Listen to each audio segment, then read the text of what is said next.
Thank you for joining us live today or taking the time to watch this recording. My name is Bridie Carr and I'm an Extension horticulturalist based in Brisbane with the Queensland Department of Primary Industries. We also have today Dr. Mandy Christopher, a Principal Research Scientist based in Toowoomba, also with the Queensland DPI, and Dr. Monique Sakalidis, a plant pathologist based with Plant Biosecurity with WA DPIRD. To begin, I'm going to touch on a bit about the broader avocado industry biosecurity strategy project, and then go into the details of why we are holding this webinar today and how growers are an integral part of this conversation in regards to adoption of on-farm biosecurity.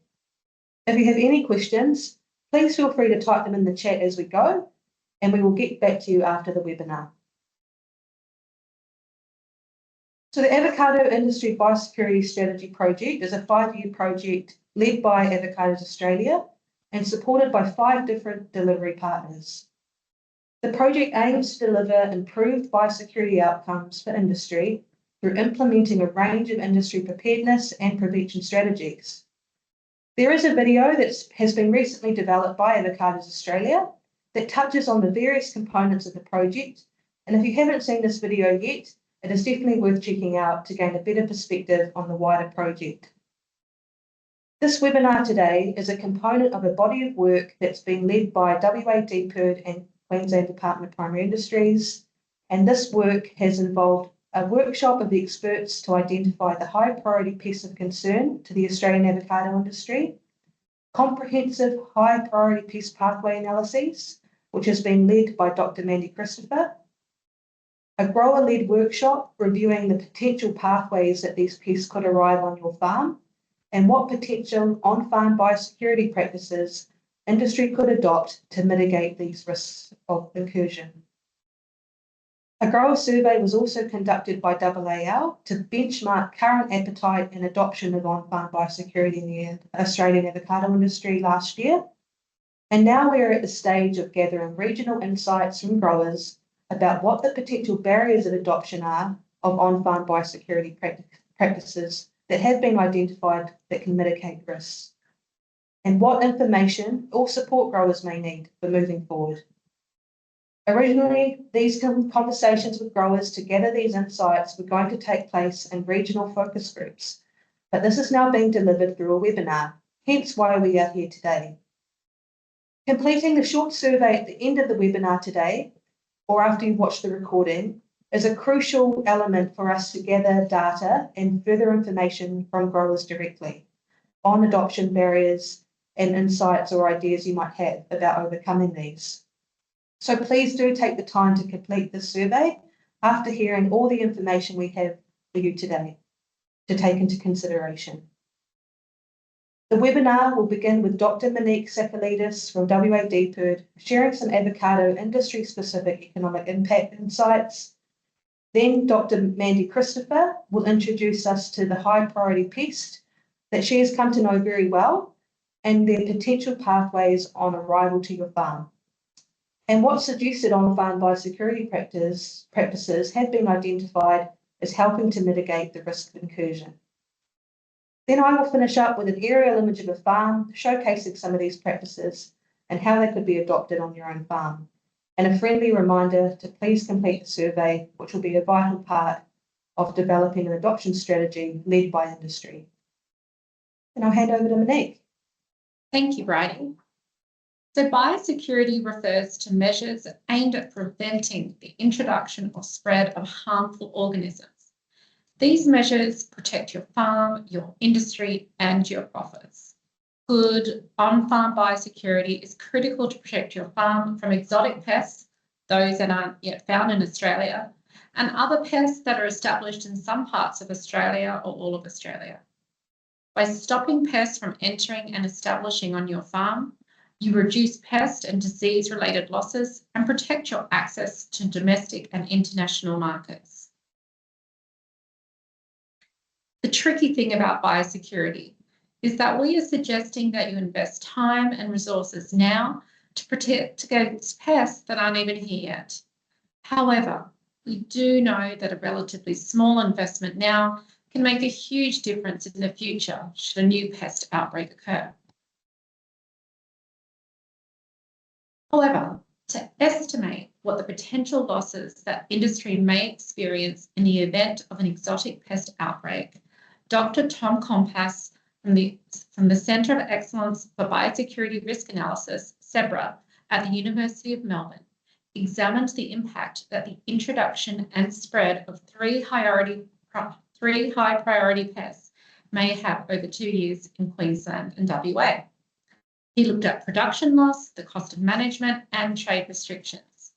And he found that Oriental fruit fly, which has been eradicated from Australia before, is estimated to cost Queensland $90.4 million and WA $66.1 million should a new outbreak occur. An outbreak of Persea mite, which damages avocado leaves, is estimated to cost Queensland $6.7 million and WA $5 million, while an outbreak of seed moth will cost Queensland $19.4 million and WA $15.8 million. Dr. Compass found that early detection and the ability to respond rapidly to the detection would have the best outcomes, and that government and industry investment in active surveillance is critical. We also have the benefit from learning from exotic pest outbreaks that have affected industries in Australia and around the world. For example, uncontrolled spread of TR4 on Australian bananas is estimated to cost $138 million a year.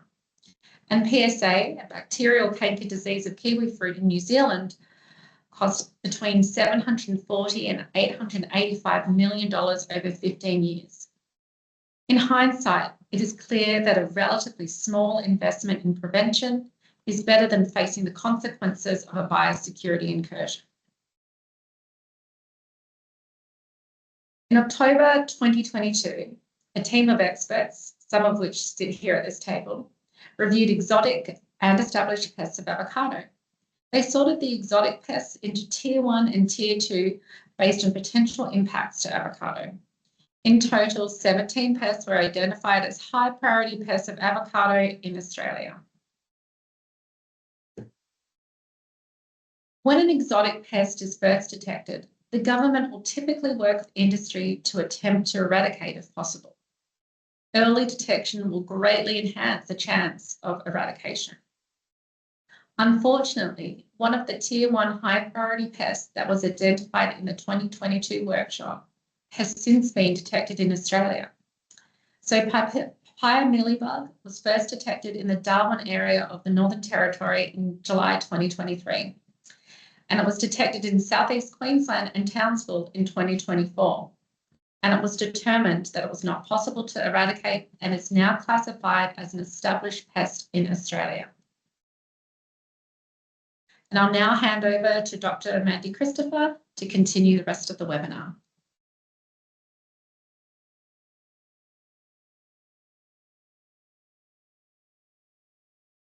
So these exotic pests of biosecurity significance are pests that aren't found in Australia but pose a very real risk if they find their way here. There's a high risk of these pests entering Australia, establishing if they get here, and spreading and having a high impact on the Australian avocado industry, potentially costing millions of dollars in lost production, lost trees, and/or impacts on trade.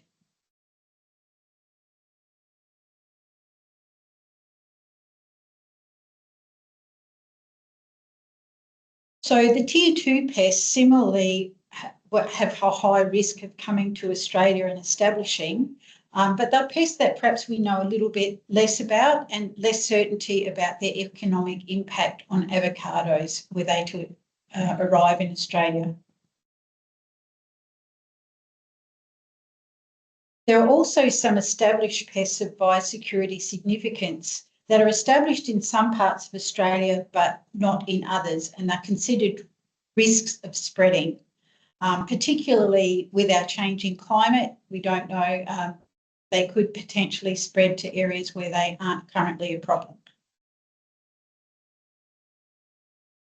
So I'll just run through a few examples of some of our high priority pests so you can get a feeling of what these pests are about, how they might move around, what kinds of materials they might move on, how they might come onto your farm, and some of the practices that could be adopted that would help keep these and other existing pests off your orchards. So the seed moth has already been mentioned, and Tom did some work assessing the high impact that these pests could potentially have on Australian avocados. Being fruit-borne, there's a very high potential that if these pests would come to Australia, it would have a big impact on trade, both nationally and internationally. So the fruit movement itself could move around larvae, similarly to a fruit fly, for example. And adult moths themselves could hide in machinery, in bins and in vehicles, for example. So it's important to keep up a high standard of farm hygiene and control movement of people, vehicles and equipment to reduce the risk of this and similar pests coming onto your farm. The mite is another one that Tom looked at. They're a very tiny mite, so they're very hard to detect and quite hard to see, and they attach themselves quite firmly to leaves.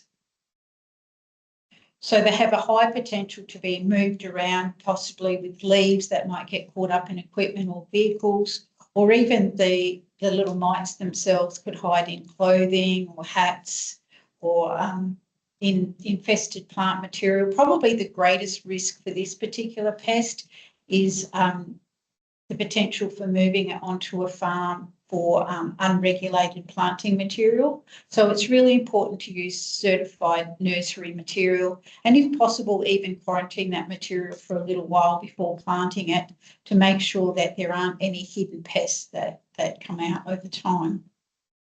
And again, to restrict movement of vehicles and so on that might have leaves or mites hiding on them.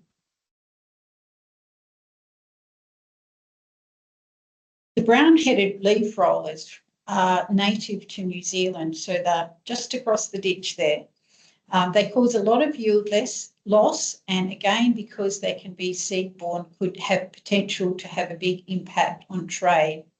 They also have a fairly wide host range, so they could be brought into Australia on fruits other than, or even moved around within Australia, on fruits other than avocados, things like apples and pears and stone fruit. So their feeding results in scarring and misshapen fruit and dropped fruit. So there could be, as well as the trade impacts, potentially they could have a big impact on yield. So moving of the fruit and planting material is a risk, and also egg masses could be moved around on leaves through getting caught in equipment and so forth. So again, these moths can hide amongst planting materials. So again, it's important to have accredited nursery material and either not sharing equipment or making sure it's very clean moving between your own blocks or a neighbour that you might share equipment with. Bark canker is a Phytophthora pathogen. So some of you are probably familiar with Phytophthora cinnamomi, but there are other Phytophthora. So similar to the cinnamomi, it can be moved around in water and in soil. One of the big problems I've found overseas is that the varieties of avocado that are somewhat tolerant to cinnamomi tend to be intolerant to this particular Phytophthora, the Mengii, and vice versa. So that option of trying to plant tolerant material just becomes more difficult when these two Phytophthora occur together. So again, it's very important to use certified plant material and to make sure, like trying to avoid moving around cinnamomi on your farm and between farms, that footwear and vehicles are clean of soil, and that things like pruning equipment and injecting equipment that can become infested with the pathogen are thoroughly cleaned.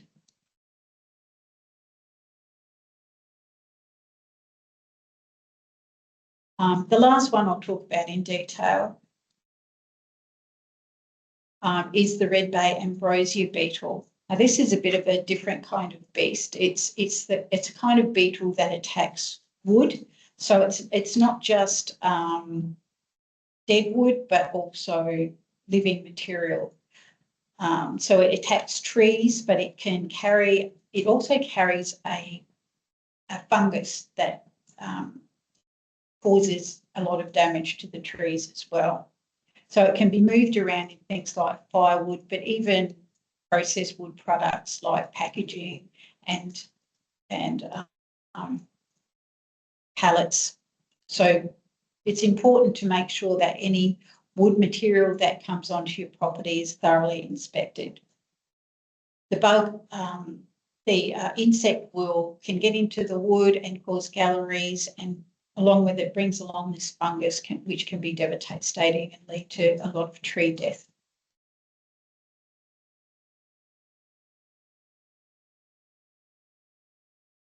So I guess just to sum up a little bit about the risk materials and pathways. So the pest and disease can enter the farm through contaminated equipment, people, vehicles and plant material. And the risk can be reduced through some easy, practical, fairly scalable solutions by making sure that you use certified plant material on your farm, to restrict the movement of people and vehicles where possible, or if people and vehicles have to come into your production area, making sure that they're clean by using things like footbaths or washdowns to make sure that they're not bringing some unwelcome guests with them.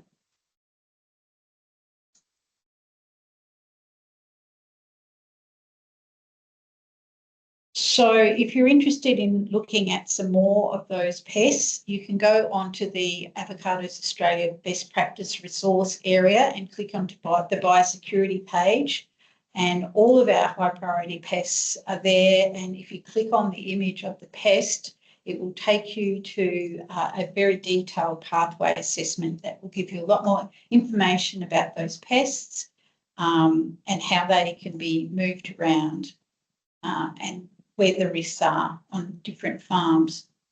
So what we did overall is look at all of those high priority pests and how they can be moved around, what sort of materials they can be moved with, and what sort of pathways those materials can move along. And as you can see from this table, pretty much all of those things can be a risk for at least some of these pests. Certainly the nursery material came up as a very high risk for the largest number of the pests that we looked at, and they can be moved around on many different materials. So it's good to be aware of this.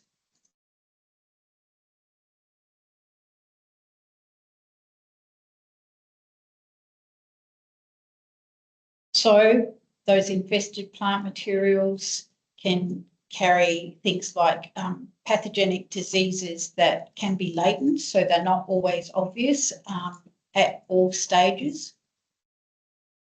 And they can also, this is uncertified material, that insects can be small and hide under leaves, or they can burrow into stems or even in soil. So it's important to have certified planting material, and if possible to monitor them for a while after you receive them, and to keep records of where you got them from.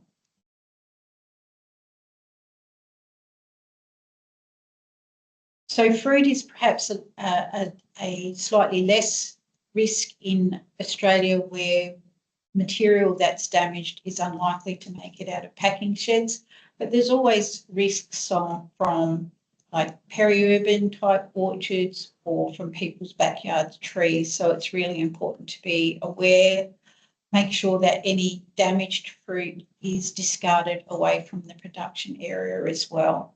And they can harbour those sorts of particular insects that can burrow into fruit.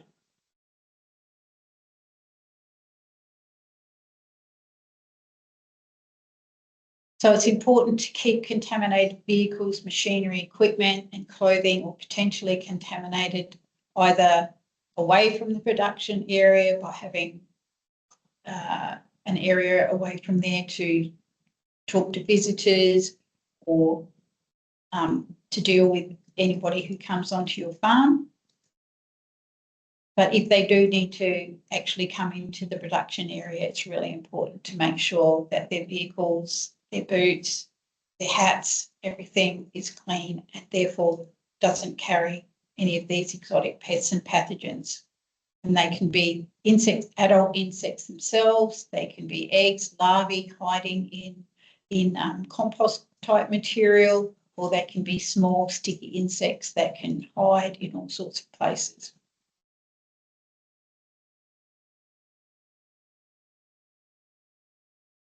And particularly pathogens can be unseen either in sap or on planting, on different kinds of equipment that you use on your farm for pruning, for harvesting, on syringes for treating Phytophthora.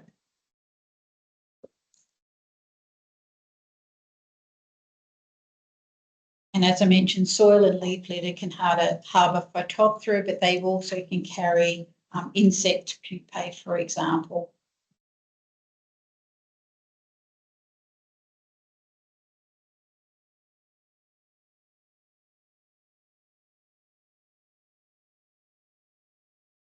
And I will hand you back to Bridie. Great, thank you, Mandy. So for the next part here, we just want to go through wrapping up why we know biosecurity is important, what the potential pests of concern are, what pathways they potentially can come onto your farm through, and what practices we can implement on our own farms to help protect them. So we've broken this down into 4 steps for helping to protect your farm. So controlling movement, using certified plant material, monitor and report, and farm hygiene. So for the context of the webinar today, this is my new farm I've just bought, and I'm just going to go through a little bit of a simulation of how I might protect it with on-farm biosecurity practices that Mandy's highlighted as potential pathways for incursions of high priority pests. So the first thing, controlling movement. So managing people that are coming on to the farm. Who are they? Where will they go whilst they're on the property? And what are they potentially bringing with them? So an aerial map is a great way to identify areas that could be a risk pathway and gives you insight into where you could be restricting movement on your farm. And also consider implementing a main entry point where you might have signage set up and also directions of where visitors can park away from your production area. So what that might look like on my farm. So I had quite an open access area at the front near the road. I could put up some fencing or just some barriers depending on how much I wanted to spend. Restricting access to a main entry point, and I've got a lovely new sign up that's nice and clear for visitors to read that I take biosecurity seriously on my farm, and also my contact details so they can contact me before they come through.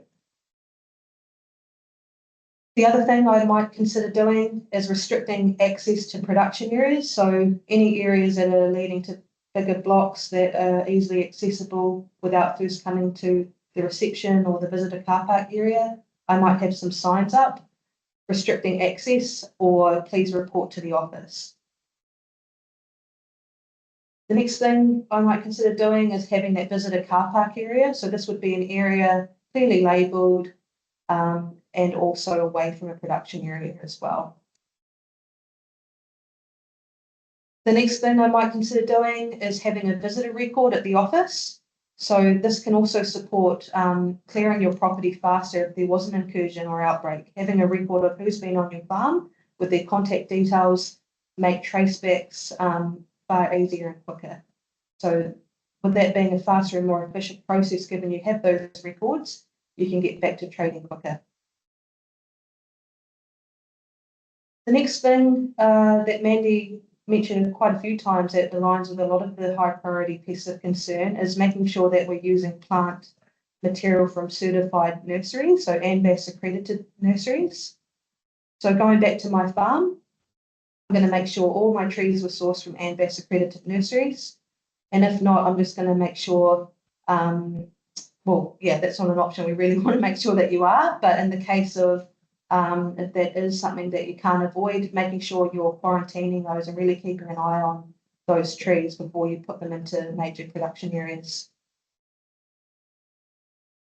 The other on-farm biosecurity is around monitoring and reporting. So I'm going to make sure keeping accurate records and reporting any unusual pest diseases or symptoms. So there's an exotic plant pest hotline, which you can call, which is part of PHA, Plant Health Australia. And also there's an app called My Pest Guide Reporter that comes out of WA, but it's actually nationwide, where you can actually take a photo of something of concern, send it in through the app, and there's a team of experts that will actually diagnose that and follow up for you. I just wanted to also mention that as part of the on-farm biosecurity plan that's already current and on the best practice resource, which we'll be looking at updating through this project, there's actually a pest surveillance data sheet there, which you can already use now if you like. So going back to my farm, I'm going to make sure I monitor and recording pest surveillance data and making sure I'm reporting any suspect pests through the hotline or using that app. I guess one point I just wanted to make here, making a record of all your pests that you have on your property is a really good practice to have on your farm, regardless of, yeah, it's important for biosecurity, but also just general orchard management. Making sure you've got a record of what pests you've got on your property is a good way to pick up early signs of resistance issues. So, for example, if you're seeing more scale or mites on your orchard, this could be a sign that you're actually potentially overusing broad spectrum chemistries, because they're quite well known secondary pests, which can be inflamed if you are overusing those broad spectrums. Also, it provides a bit of an insight into whether or not you've got beneficials on your orchard as well. All right, so farm hygiene is the other step. So preventing infested plant materials and soils coming onto your property and production areas that could be harbouring pests and diseases. So having washdown facilities available for dirty vehicles, bins, machinery and equipment on farm, and making sure any workers or visitors' clothing and footwear aren't carrying soil and plant materials that could be harbouring pests and diseases of concern. So what that looks on my farm, so I'm making sure all my bins are nice and clean, especially if they come from, if I'm borrowing them off another grower or, there's material in them that needs to be dealt with, making sure they're nice and clean before they go into my blocks. Going to make sure that any vehicles that are going through production areas, especially for visitors or contractors, are clean, and that could be potentially harbouring soil and leaf litter that could be hosting pests and diseases. If I'm borrowing hydro ladders or pruning machinery, and making sure that they're clean before they come onto the property, and having a simple foot bath for visitors that have dirty footwear that I want to make sure is clean if they're going to the orchard. So just want to reinforce what Maddie's already touched on. There's a lot of information available on the best practice resource on the biosecurity page. Mandy touched on that the pathway analyses are there. So if you double click on the images of the pests, you can open a PDF for the full breakdown of the pathway analyses. There's also the discussion paper done by Grant Telford, the project manager for this project, which is from the survey that AAL conducted last year on biosecurity practices currently being implemented by industry. The economic impact work by Tom Compass, which Monique touched on, is also there. There's a report. The current biosecurity manual is also there, training documents, and information on owner reimbursement costs. So details on what information records growers should be keeping if there was an incursion to happen, you can apply for those. So just to finish up, growers are really leading this conversation around on-farm biosecurity practices and adoption moving forward for industry. So there is a survey that we'd love you to do. because your feedback, ideas, and insights into barriers of adoption are what we need to move forward around supporting industry for on-farm biosecurity, and making sure that we keep the industry going and incursion free for the future. So highly recommend that you do the survey. We'll also send out a recording and a link to the survey as well, but feel free to scan the QR code now if you'd like to do it now and have it done. And just want to thank you all for your time and attention today. I see we don't have any questions in the chat, but if you do have any further questions, feel free to reach out to Avocados Australia, who are leading the project, or myself, and we can follow up with a conversation or any information you'd like. Great. So thank you very much for your time, and hope you all have a lovely afternoon. Thank you.